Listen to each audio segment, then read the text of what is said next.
다빈치 리졸브 20.2에서 업데이트가 됐는데 요거가 지금 문제가 있지만 미리 알아두면 좋은 멀티 텍스트에 대해서 알아보도록 하겠습니다.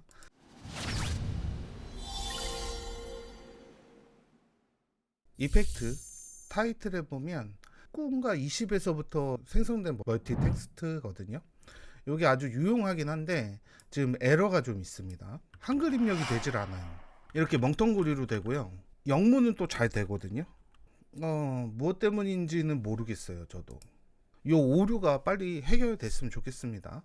이게 한글이 입력이 되지 않아서 좀 불편하긴 한데, 미리 보기 화면 하단에 왼쪽에 요 미리 보기 메뉴에 보면 퓨전 오버레이라는 기능이 있어요. 이게 퓨전 오버레이를 딱 선택을 하면 지금처럼 이렇게 초록색, 퓨전에서 우리가 이동했을 때 보여지는 요 동그란 건 회전이고, 화살표 방향은 상하고 오른쪽 왼쪽, 그 다음에 센터 가운데 네모난 걸 선택하면 이렇게 전체적으로 움직일 수도 있고요. 이런 기능이 있거든요. 그러니까 이 기능은 여기 레이아웃에서 움직이는 거예요. 여기 레이아웃 값에서 복사를 해서 여기다가 멀티 텍스트를 입력하는 건 되더라고요. 자, 요 네모난 거는 이제 한글 폰트가 아니어서 그런 거니까 폰트를 한글 폰트로 이렇게 변경을 해주겠습니다. 변경을 해준 상태에서 이 화면에 있는 부분을 더블 클릭해서 이렇게 왼쪽에 이렇게 흰색 이렇게 뭐라 그러죠? 가이드? 흰색 가이드가 나타났잖아요. 이 상태에서 내가 원하는 부분만 이렇게 선택을 해서 폰트를 바꾼다거나 이렇게 폰트를 이런 식으로 바꾼다거나, 그리고 이 중에서도 내가 중간에 이 부분은 다시 원래대로 좀 깔끔한 걸로 바꿀래, 대신 크기를 좀 줄일래, 이런 것들이 가능하죠.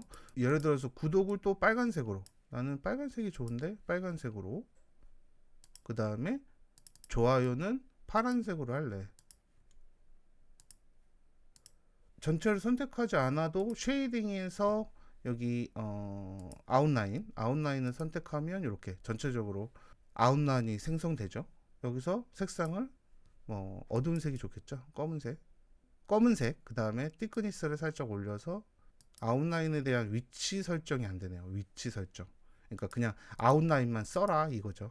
그 다음에 섀도우도 있죠. 섀도우도 추가해서, 섀도우는 이제 위치가 좀 변경이 되니까 내가 원하는 컬러로, 너무 촌스러우니까 이렇게 조금, 그 다음에 뽕스 필름 요거를 요 위에다 올릴 수도 있겠죠.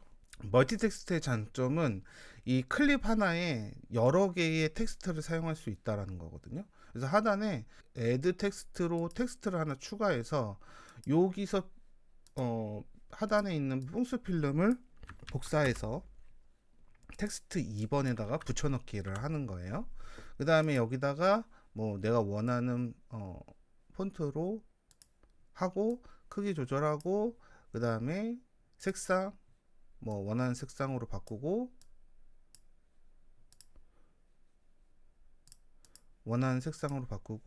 얘에 대한 위치만 이렇게 따로 컨트롤을 할 수가 있다는 거죠. 아웃라인을 설정해서 이렇게 사용할 수 있고, 티크니스를 좀 두껍게 줘서 이렇게 느낌 있게 사용할 수 있습니다. 디자인이 참 애매하네. 그리고 여기 또 필요한 거 여기다 추가할 수도 있고요. 멀티 텍스트를 가져오고요. 그 다음에 이미지를 하나 가져오는 거예요. PNG에 요런 게 있다. 그런데 예를 들어서 이 내용이 굉장히 길다는 거죠. 때 필요한 세 가지라는 제목으로 이렇게 글씨를 쓰고, 여기 폰트를 제가 깔끔한 폰트로 좀 설정을 해볼게요. 나눔 고딕으로 할까요? 그 다음에 크기를 이렇게 설정을 하면, 이거를 이 텍스트를 이 박스 이 이미지 안에다가 넣기 위해서는, 나는 크기 이만큼 하고 싶은데 이 정도라면 막 이거를 일일이 정리를 해야 돼요. 그러니까 관용도가 띄어서 이것도 크니까 보정까지만 선택해서 띄어쓰기 하고 이렇게 맞춰서 쓰는, 이런 부분이 귀찮잖아요. 그런데 이런 거를 요거를 그대로 놔두고요. 요 박스를 하나 텍스트 박스를 하나 추가하고요. 요 안에다가 요거를 동일하게 붙여넣기 합니다. 그 다음에 여기는 이제 상단에 요 제목들 두 개를 지울게요. 지우고, 그 다음에 폰트를 변경을 해주겠습니다. 나눔 코딩 해주고, 그 다음에 2번은 1번 먼저 사용했던 1번 그냥 텍스트는 잠깐 비활성화를 해볼게요. 텍스트 박스를 설정을 하고요. 이 텍스트 박스의 크기를 모니터 화면의 크기로 이렇게 맞춰주는 거예요.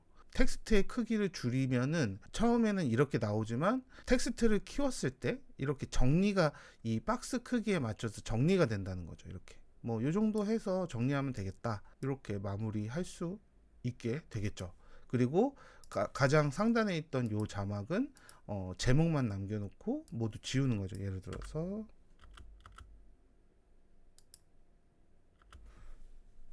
해서 위치를 위로 이렇게 이동을 시키고, 그 다음에 얘는 조금 줄여도 괜찮겠네요. 요 정도 줄일까요?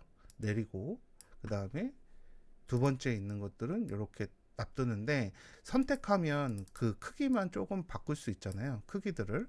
그래서 여기서 나눔 코딩에서 좀 볼드체, 두꺼운 채로 바꾸고, 뭐 예를 들어서 세 가지는 포인트를 주기 위해서 뭐 색상을 뭐 이렇게 파란색 대비되는 뭐 노란색을 쓰든 아니면 연두색을 쓰든 해서 이렇게 포인트를 줄 수 있고, 그리고 이거는 또 요 제목은 두껍게 해서 두껍게 한 상태에서 크기를 조금 줄여볼게요.